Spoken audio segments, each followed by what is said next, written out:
Eu vou começar a apresentação dessa noite fazendo uma provocação. Uma provocação que muitas pessoas já conhecem e que é retirada justamente do livro do Charles Darwin, né? A Origem das Espécies. E lá está um excerto, na página 189, está um excerto aí, que diz o seguinte: se for possível demonstrar que qualquer órgão complexo, grifo meu, exista e que não possa ter sido formado por pequenas mutações numerosas e sucessivas, minha teoria estará destruída. Mas eu não consigo encontrar tal exemplo. Eu não culpo o Darwin a respeito dessa questão que ele coloca aqui no livro dele. Me parece que ele mesmo sabe muito bem como refutar a sua teoria. Mas vamos lembrar que à época de Darwin, o desenvolvimento tecnológico e científico não era suficiente, por exemplo, para saber como que era o universo no interior da célula.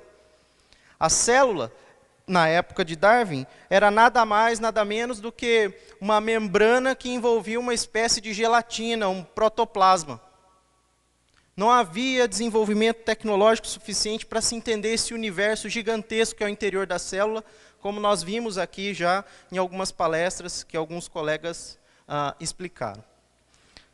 Mas eu coloco essa provocação para nós hoje, para nós pensarmos. Nós vamos tentar responder aquela primeira pergunta do título ao longo dessa palestra. Aí, há algum tempo, apareceu um conceito importante dentro da teoria do design inteligente, a complexidade irredutível. E está aí, então, uma definição que também foi retirada do livro do Michael Behe, que trouxe esse conceito e que foi desenvolvido ao longo do tempo a partir desse livro, A Caixa Preta de Darwin. E ele diz assim, que complexidade irredutível é um sistema único, que é composto de várias partes, que interagem e contribuem para a função básica, e onde a remoção de qualquer uma das partes faz com que o sistema efetivamente pare de funcionar. Eu vou dar um exemplo que, inclusive, é retirado do próprio livro A Caixa Preta de Darwin, o flagelo bacteriano. Lá no livro A Caixa Preta de Darwin, o Behe, ele pormenoriza toda a complexidade irredutível do flagelo bacteriano. Mas antes, eu queria mostrar algumas coisas para vocês. Aqui são alguns exemplos, no caso aqui, de cima, uma turbina geradora de energia elétrica. E aqui, um motor comum, desses de corrente alternada. Nós observamos algumas partes que são comuns nesses motores, nessa turbina. Nós vemos um eixo aqui, aqui uma parte estática, e é por isso que ela chama estator. A parte que gira ou que roda, rotor. Muito sugestivo, não? A parte estática, o estator. A parte que gira aqui nesse eixo, rotor. E há certos componentes aqui, como algumas juntas, rolamentos, obviamente, né? As mesmas coisas nós observamos aqui. Rolamentos aqui, rotor, eixo. Aqui, ó, um sistema de refrigeração. Agora veja que interessante o flagelo bacteriano. Aqui é uma computação, né? Mas aqui uma foto de microscopia eletrônica do flagelo bacteriano. Formado por 40 componentes distintos, proteínas que, em conjunto, elas fazem com que esse nanomotor seja um espetáculo da vida. 40 componentes, dos quais 30 só são encontrados no flagelo bacteriano. Veja aqui, ó, nós temos todo o sistema de rotores, né, ou rotor, que gira a velocidades estupendas. 100.000 RPMs, pessoal. 100.000 RPMs. Nós não temos um motor que faz o que esse motorzinho aqui faz. Nós temos aqui, ó, essa região aqui, que tem esses pinos, uma espécie de pino fixo aqui, pino guia que fixa, é o estator desse motor. Aqui, por aqui, nós temos a passagem de prótons dessa região para cá, que faz com que esse rotor gire nessa velocidade absurda.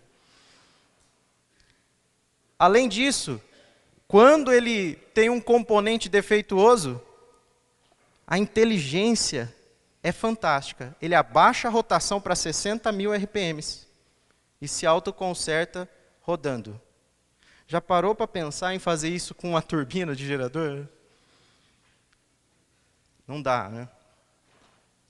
Além disso, esse flagelo aqui, ele tem um mecanismo de produção todo esse flagelo, né? Aqui está só uma foto de um pedacinho, que possuem moldes, como uma espécie de gabaritos que vão formando toda a cauda do flagelo de uma forma espetacular, pessoal.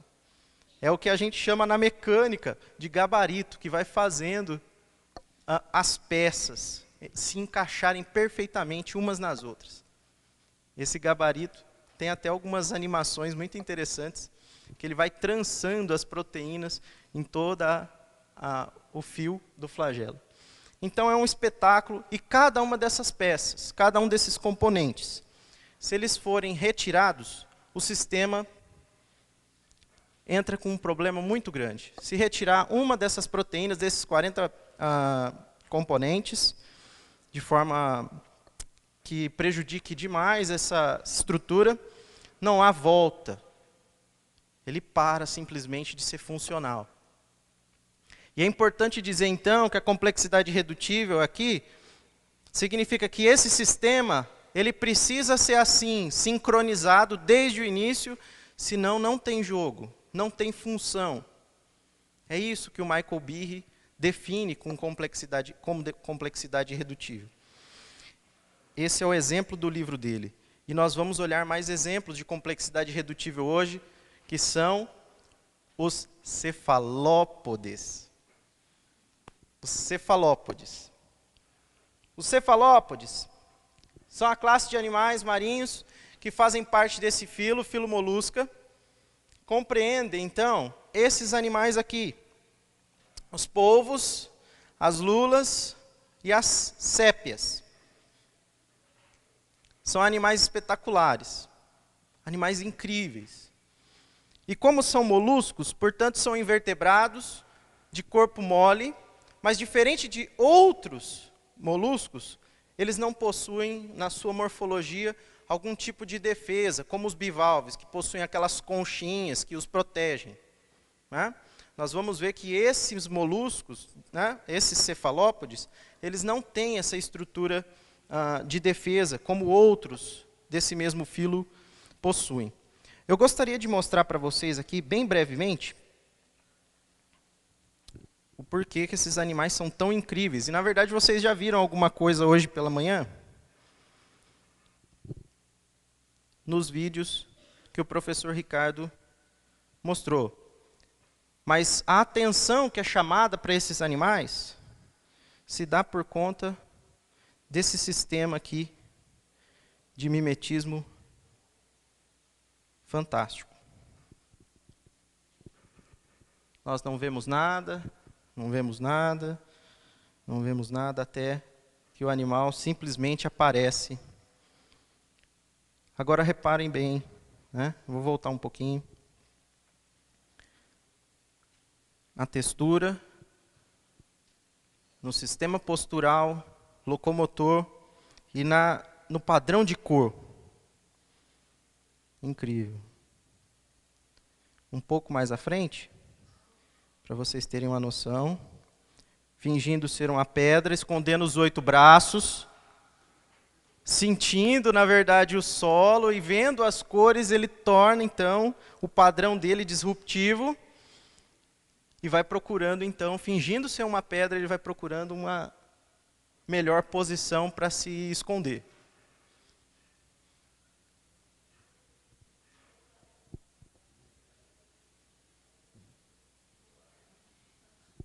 Uau!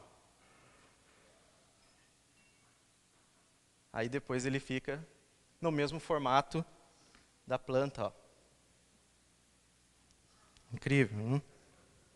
E tudo isso se dá por um mecanismo espetacular, que é esse mecanismo que a gente vai explicar para vocês. Vocês viram aqui, é uma ampliação, obviamente, desses micro-órgãos, os cromatóforos, mas na verdade eles estão aqui todos intercalados de forma não aleatória.